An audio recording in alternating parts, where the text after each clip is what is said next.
So far, we've considered the probabilities of finding particles with a given velocity along just the x direction. But of course, as we know, particles in reality are moving in three different possible directions. So it might be moving a certain amount in the x direction, and it might be moving with a certain velocity that's different in the y direction. So how do we account for movement in multiple directions?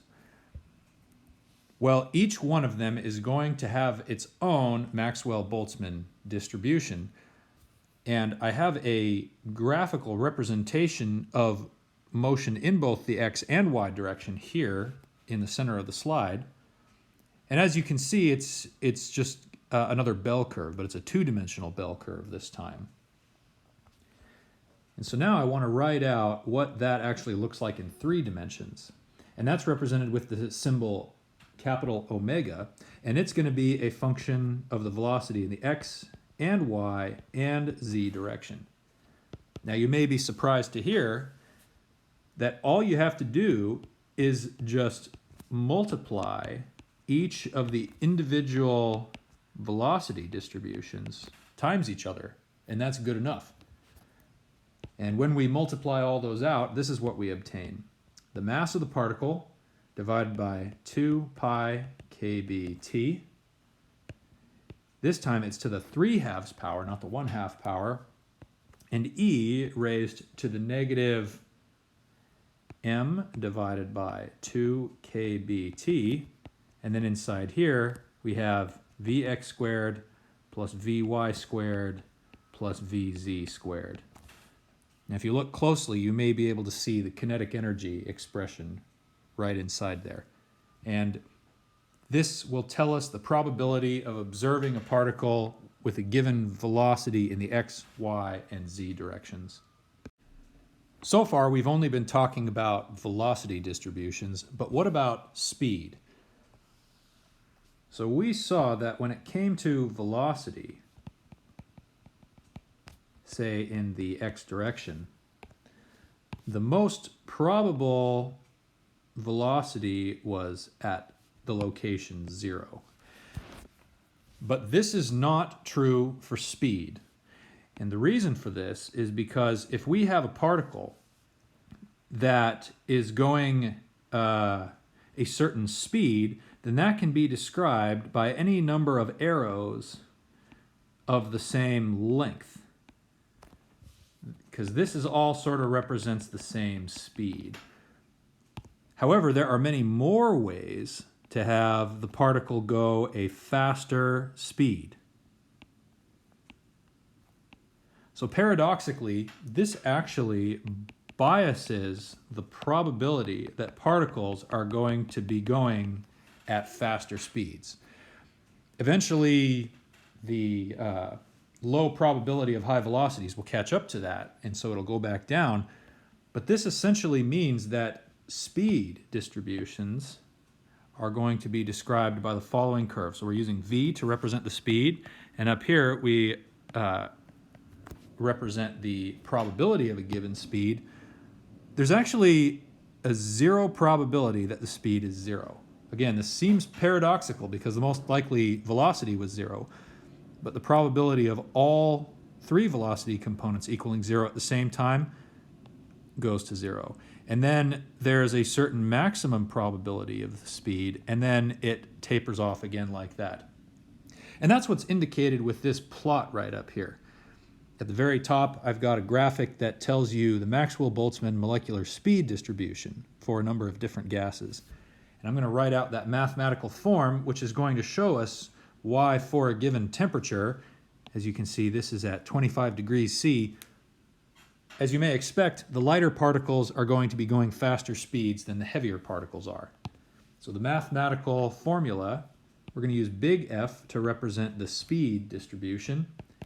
It happens to equal 4 pi m over 2 pi kbt to the 3/2 speed squared e to the negative mv squared over 2 kbt, like so. Okay, this came from the Maxwell-Boltzmann velocity distribution, and you can see in the book where that comes from. In the next step, we're going to use this velocity distribution to obtain the average speed, the most probable speed, and the root mean square speed. And we needed to get to this point in order to obtain those quantities. In our homework, we're not going to use this expression directly, but it's good to know where those average speed, root mean squared speed, and most probable speeds came from. Okay, on this slide, we're going to point out each of those quantities, and so we can keep that graphic up there at the top. And I'm going to draw the speed distribution right now. Okay, so there's our speed distribution. First, we are going to calculate the most probable speed, which is indicated with VMP. And what is the most probable speed? Well, the most probable speed is that point right up there at the top of the curve. How would we do this? We would do this mathematically by the techniques that we use to find the local maximum of a function.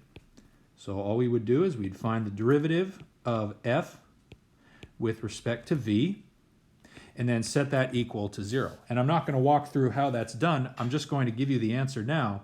But this VMP, most probable speed, happens to equal the square root of 2 gas constant temperature divided by the molar mass. And that's how that's calculated. Next, we need to calculate the average speed, and we're going to indicate that with V average, so the average speed.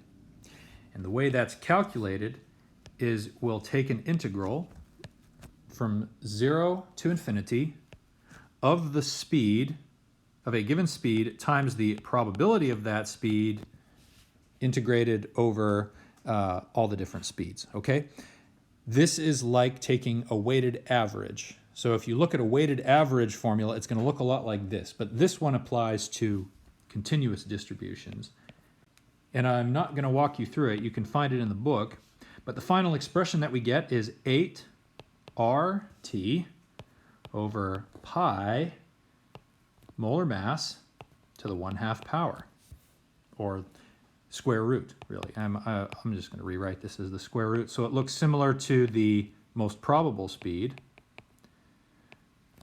Notice that it is similar, but not exactly equal to the most probable speed. So it's going to be located at a slightly different place.